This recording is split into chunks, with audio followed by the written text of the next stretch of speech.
Today I'm removing my stock suspension and installing some HSD monotube coilovers. So these are the tools I used for both the front and the rear coilovers. So starting from the left, I've got the Haynes manual, torch, wire brush for cleaning up the bolts that come out the lower shocks, a hammer just to give it a few taps to get them going, got a breaker bar, I've got a file because for some reason one of the new rear coilovers, the two bolts at the top were like about a millimetre further apart than the other side, so I had to file where in the holes that they go through in the bodywork. Took about a millimetre off, so they went through. We've got the 12 Allen key socket, which does up the bolt, which sits underneath the spring.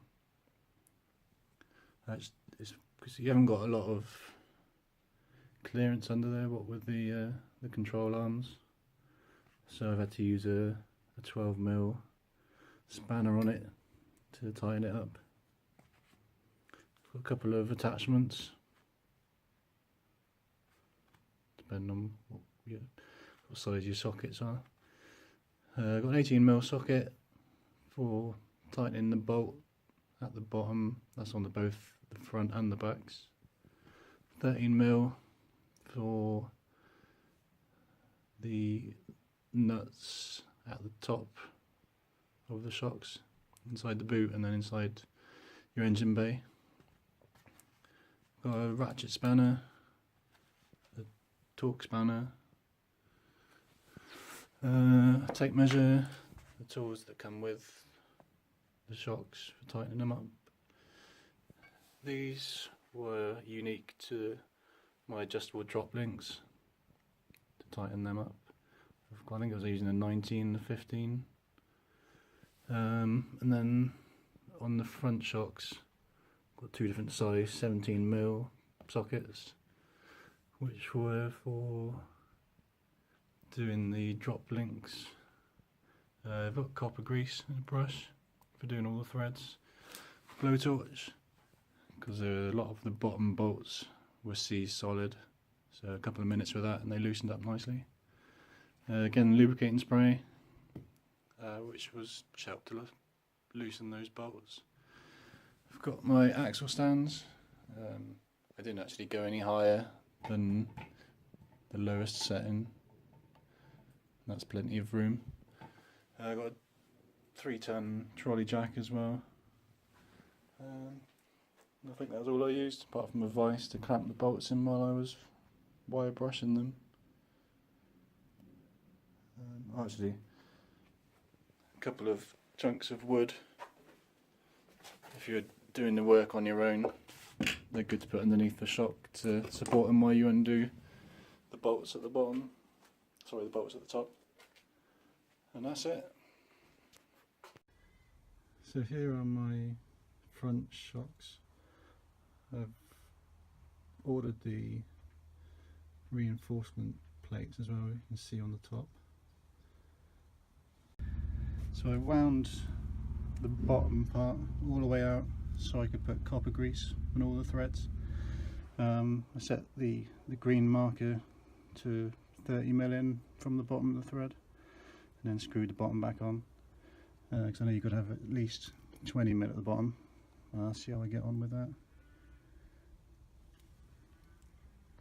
I've also decided to install some adjustable drop links as well. So I jacked the car up from the centre point just below the engine, and I've put the axle stands in the jacking points on the sills at the front. Some real problems undoing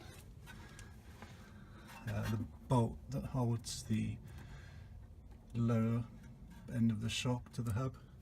I managed to break my 18mm socket trying to undo that, so I can't recommend enough using blowtorch on it. I probably heated both ends for about a minute each, and then used a breaker bar with my 18mm socket, my new one, so it actually started moving.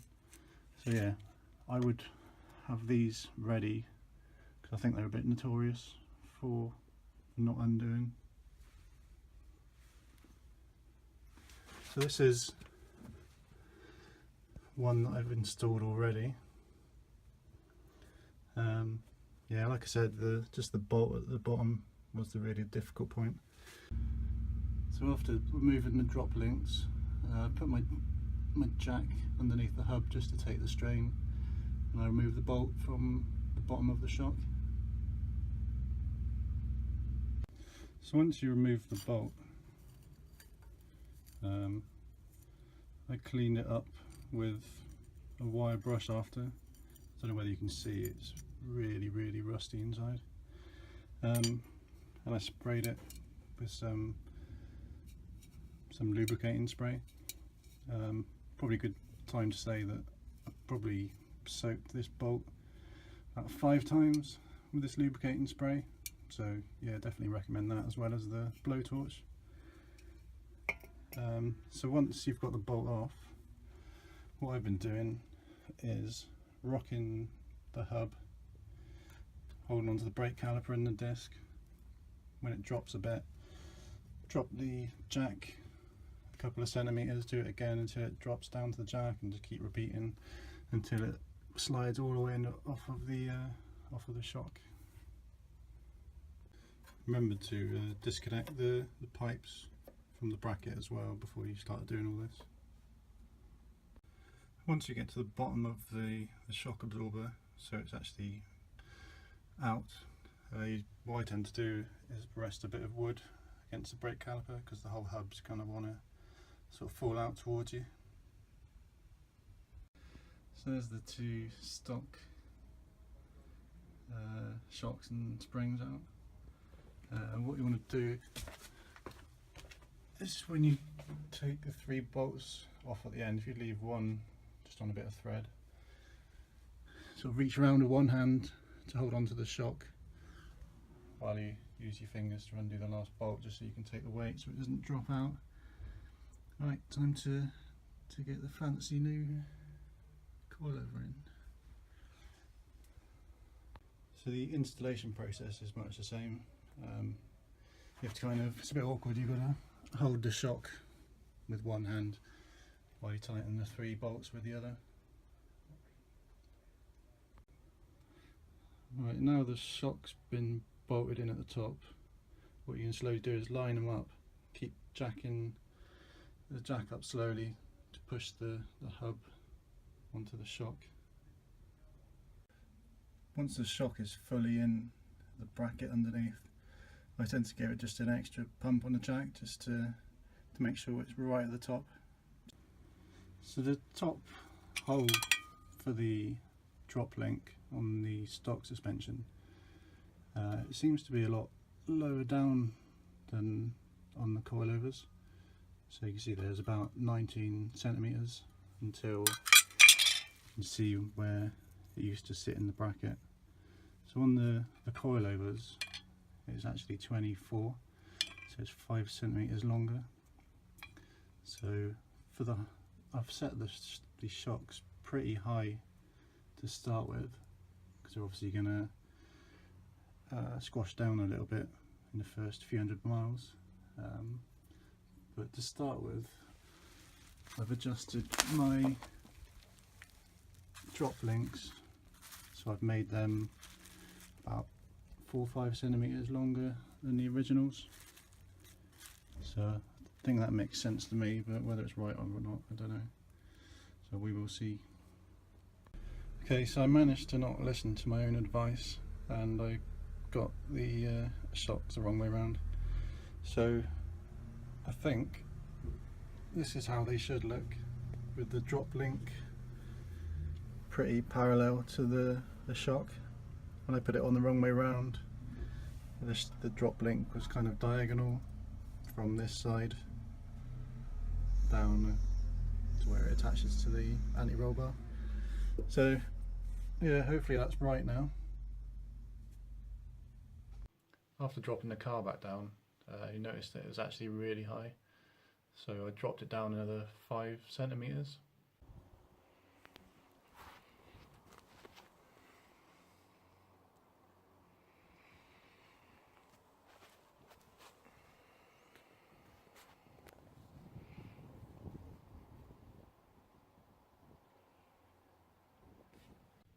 Today I'm going to be doing the rear coilovers.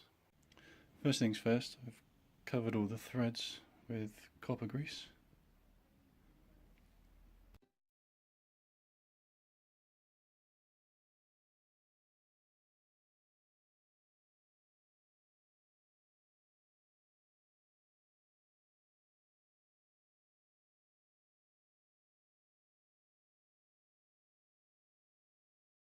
First thing I've done is remove this bolt here.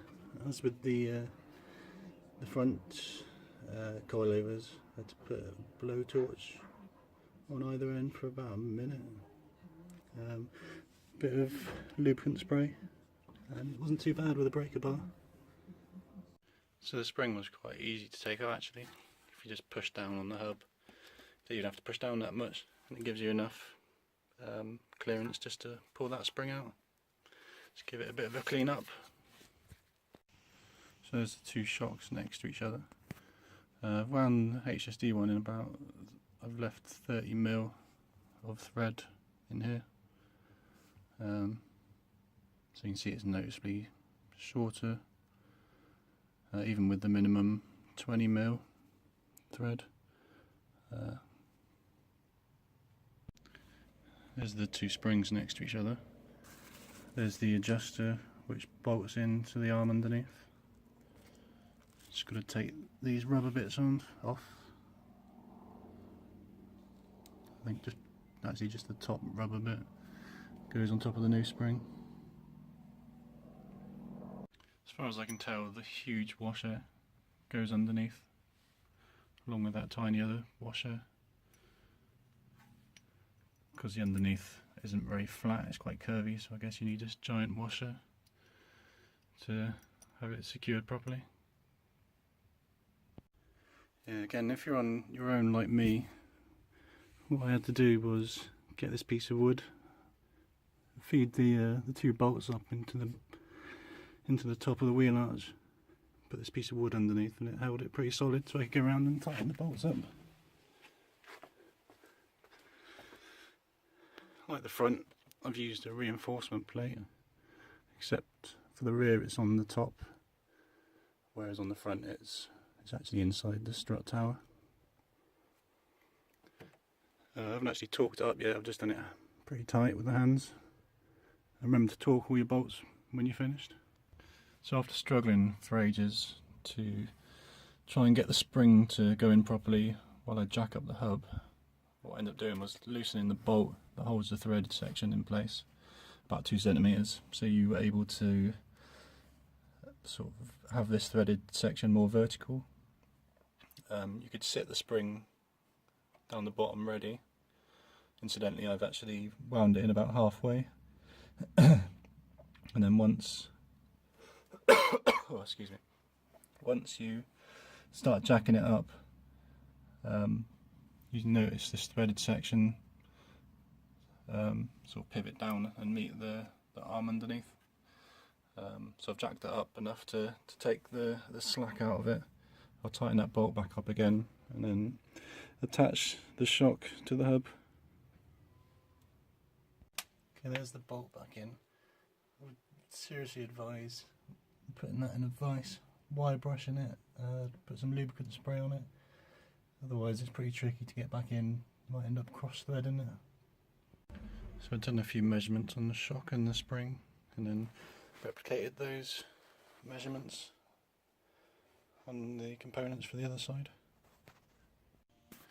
Top tip, leave a bit of slack in these two bolts before you undo the lower bolt on the shock, because it's really hard to get the jack to have the hub just in the right place to get the bolt through.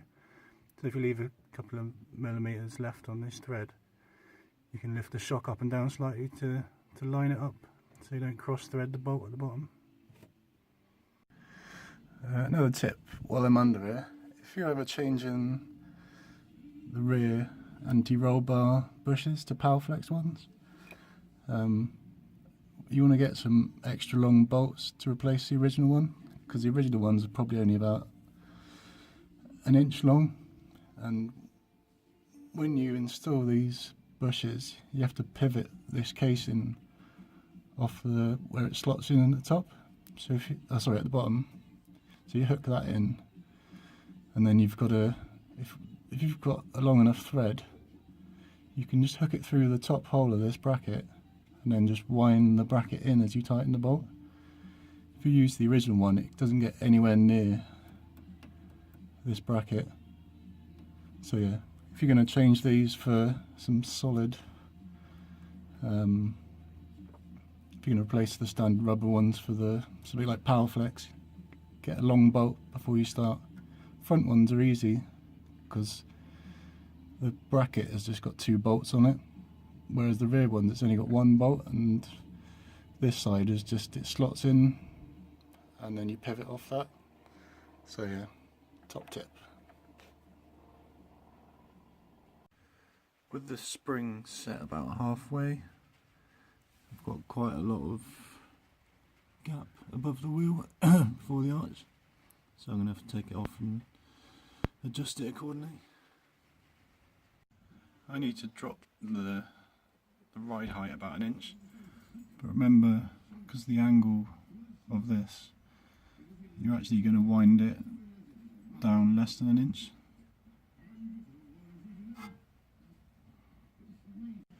Remember to drop the hub to take all the pressure off the spring before you start trying to adjust these. Unfortunately, every time you have to make an adjustment, you have to undo or loosen the bolt underneath this threaded section so you can line it up with the spring while you're adjusting it, otherwise the spring will catch on the threads, so it's a bit of a pain.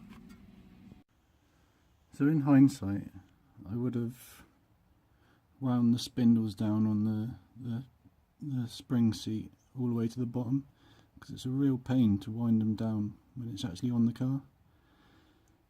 So if you've got a similar car to me, which is the 2-door coupe, and you want about, I'm about 13 inches from the centre of the wheel up to the wheel arch, with about, that's how much clearance I've got, and that's as low as I can go. So yeah, wind the spindles all the way down to make the spring as short as possible before you actually install it, if you want to go as low as it can go. Remember to torque these bolts, or these nuts, sorry, when the car's actually on the ground, when all the weight's on it. So I've been driving with the Coilovers for about 2 weeks now, and then on Friday, going around quite a steep junction, one of my front tyres got shredded to pieces on the inside, where it caught the spindles where you adjust the coilover. So that tyre was a write-off. I've gone to get a new tyre, but it appears that I'm going to have to put some spacers on. So I've got some 10mm spacers, some H&K ones. So I'm going to be putting them on. I've tried already, and the original bolts were too short, as you'd expect. So I've ordered some extended bolts for 10 to 20mm spacers, and typically they were too long. So today's job is going to be angle grinding probably about 5 or 6mm off them, and then trying again. And hopefully I might be able to actually drive the car with the coilovers without ripping tyres apart. To cut the bolts down, ideally you're going to need a vise, angle grinder with a cutting disc, file, and just like a marker pen. So what I've been doing is marking 5 threads, and then cutting on that 5th one. What you need to do is put a put a nut onto the bolt, and then you cut through at your desired length, file it until it's smooth, and then unwind the bolt, not quite taking it off, but sorry, the nut. Wind the nut over the thread at the end a few times and then take it off, just to repair any little bits of thread at the end. Oh, and if you're feeling sensible, get some gloves, otherwise you end up burning your hands on the sparks. Some ear defenders, it's pretty damn loud, and some eye protection.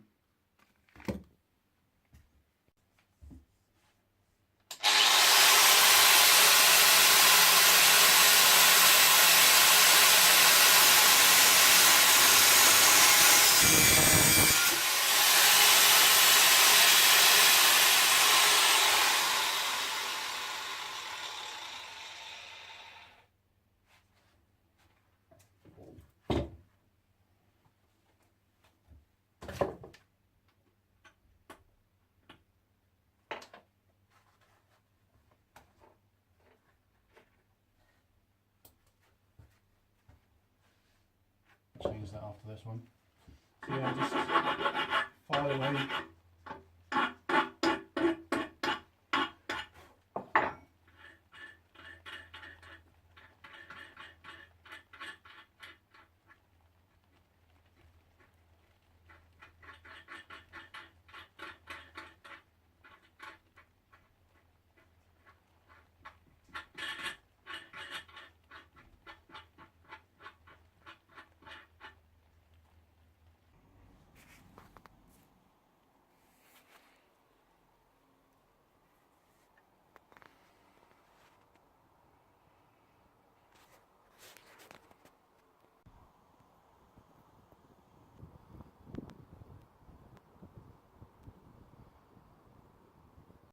So how does it drive now? It's a little bit bouncy, to be honest, when you first install them, because you have them on the lowest damper setting.